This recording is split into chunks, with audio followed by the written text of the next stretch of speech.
Hello, YouTube. Hello to my friends and my cool people who have been engaging me in meaningful conversations or giving me insight, at least, to your thoughts, your feelings, how you support what I'm doing, encouraging me to do more videos, to share more of my perspective. And so in that arena, that's why I come to you today. So, some of the comments folks have been giving me, for the most part, have been really positive, encouraging. But also some of it has kind of made statements to say as to, like I'm finally being empowered or I'm finally being enlightened. And I don't want people to get the wrong idea as to if I wasn't before I started coming this way, because I was. And even prior to this whole walkaway movement, I became unaffiliated a couple of years ago. So I seen the two parties for what they were, and I was not happy with either one of them. And I'm a reader. I like to read. I like to draw from different perspectives. I don't believe in just bombarding my brain with one sort of thinking process. So actually, just to speak on that, I just want to show you guys some of, I have a library in my home. We're not in that area, but perhaps in some future videos, I'll be reporting to you from the library. But I did want to just show you some of the books that I've read in the past, and for you to get an idea of how, maybe the way I think, but more so I think what's crucial and what's the most important thing that we should have is a free mind to remain optimistic, to be able to think for ourselves. And I think that is the most empowering thing for a person, to be able to think for themselves, not to just let someone convince them and coerce them into thinking or feeling in a certain way. So Cornel West, big time, I would look at him as a big time social justice warrior. He's actually now a democratic socialist. So I do respect him. Maybe not all his policy issues, obviously. The new Jim Crow. This was about mass incarceration. I actually, I want to say through this book is where I actually was introduced to the whole notion of the KKK being started by the Democratic Party. Talked about the crime bill, the Clinton crime bill of 1992. Lots of good stuff is in here. Michelle Alexander. So last year when I was actually attending an expo, cannabis expo, I met Roger Stone, longtime ally and advisor for the Trump, President Trump. I met him and I got his book, The Making of the President. And also while I was there, I met Jesse Ventura, and I got his book.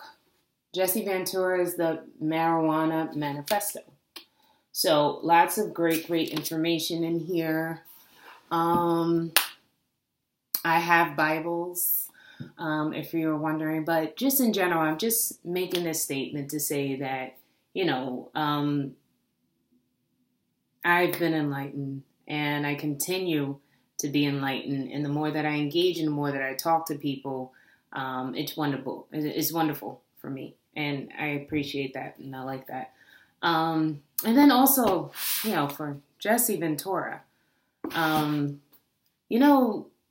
was a Democrat. He was pretty soft on certain things prior to calling himself a Republican. It's the reason why the Republican Party was saying he's not a true conservative, he's not a real Republican, and they were denouncing him and trying to have nothing to do with him. And Jesse Ventura became the governor of Minnesota. Jesse Ventura, like Trump, had no prior experience. Jesse was an actor. He was a wrestler for WWF.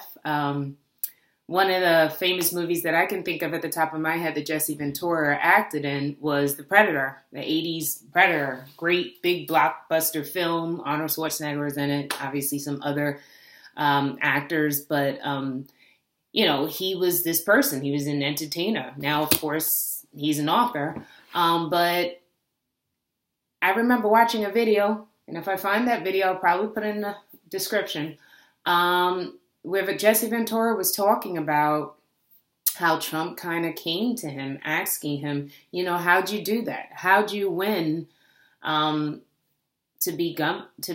end up becoming governor of Minnesota? How did you do that? And he was interested. And, Jesse spoke to him. He shared some information with him.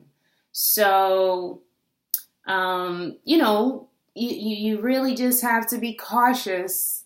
And let's not just go gung-ho that, Trump has not always been some hardcore right person. And I think that speaks to a lot of his appeal because he's not. People like the fact that he is an outsider. He is a businessman, so his perspective and the way that he does things is completely different.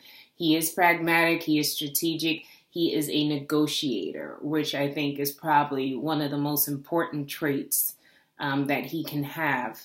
I love that he tweets. I love that he fights back. I love that he doesn't just sit there and let them attack him. I think that's awesome. And I think his supporters like that. And people want a fighter. People want somebody with a backbone. Nobody is just going to tower to, the opposition. And so, speaking of opposition, I want to talk about Maxine Waters. Oh, Maxine. She just won't stop. And Trump won't stop actually having things to say to her either. So just recently, it was reported on July the 5th that Maxine Waters, this is an ABC article, it was written by Miriam Khan. This was reported on July the 5th.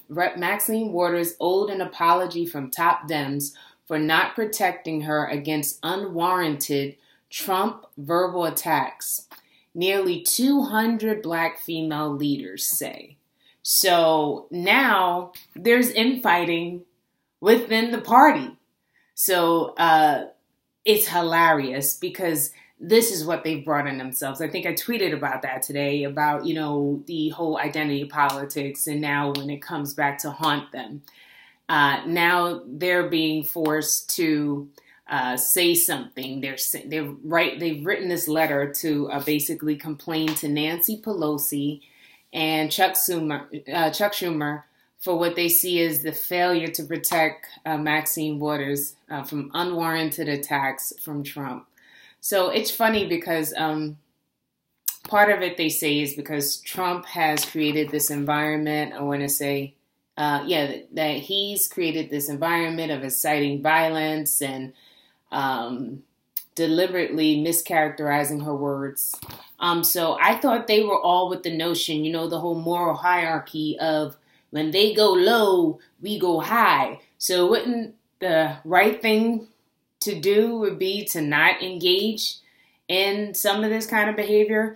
And then the fact that just because she's a brown woman, she can't be wrong. So it's hilarious. So I don't think anybody has apologized to her yet. But this is what they're calling for right now. So when I say they are a party in shambles, they're really a party in shambles because now they're all fighting each other. And we know a house that's divided cannot be united, right? So anyhow, the house of cards is just falling down. So I'm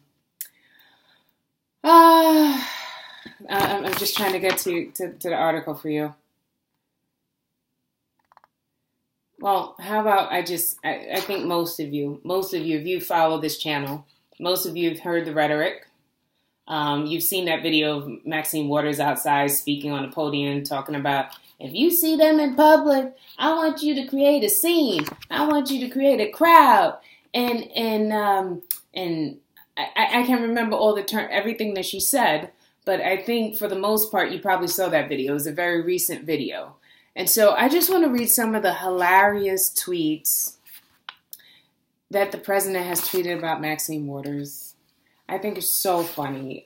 He entertains me all the time. So, crazy Maxine Waters said to someone, the most corrupt people in politics is rapidly becoming together with Nancy Pelosi, the face of the Democratic Party. Her ranting and raving, even referring to herself as a wounded animal, will make people flee the Democrats.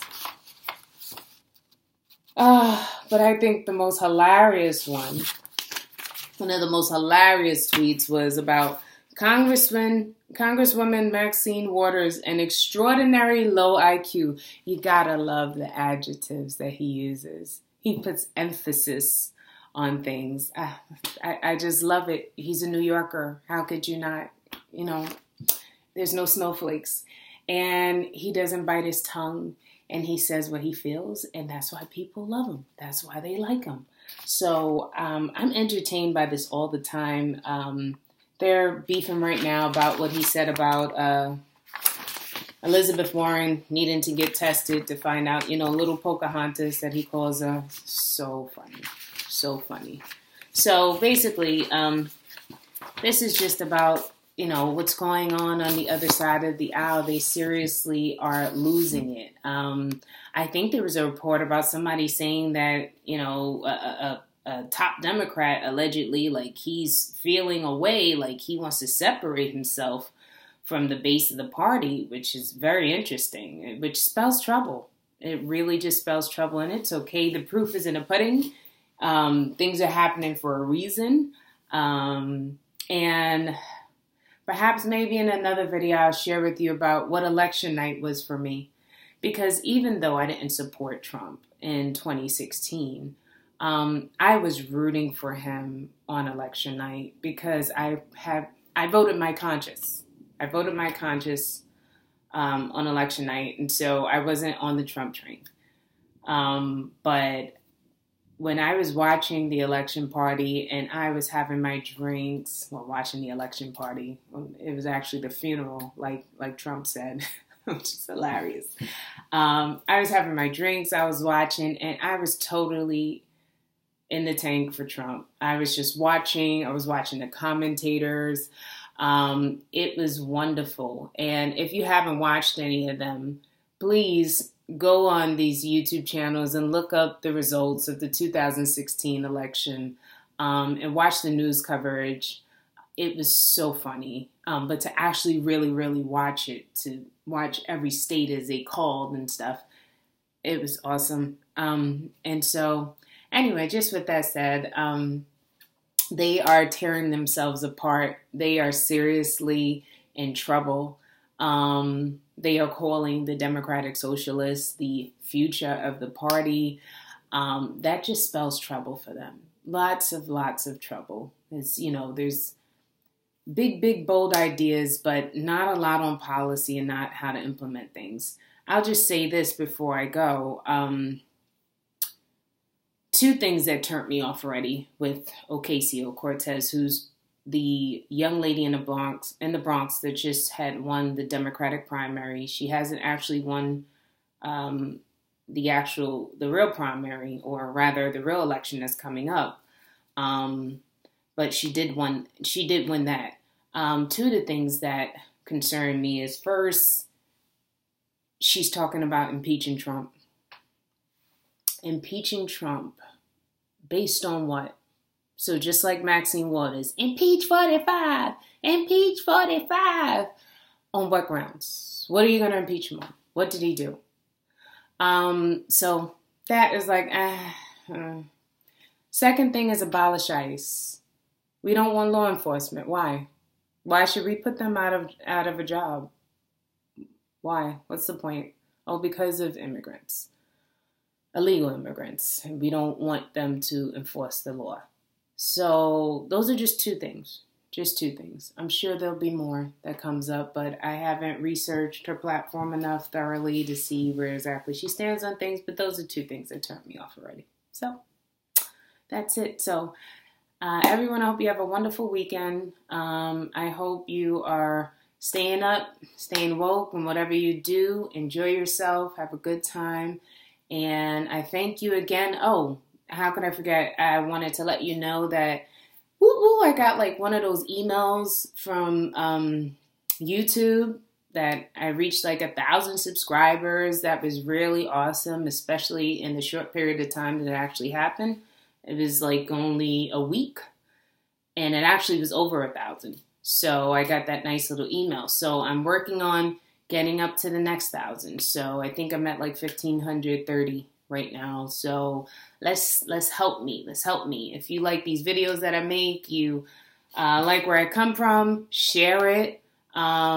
Put me out there, and I would love to keep making these videos too. But obviously the demand has to be there. So I'm listening to my audience. And if you have any specific topics or things that you may want me to talk about, let me know, and I will be glad to talk about them. Okay, so with that said, everybody have a wonderful day, and I will see you for the next video. Okay?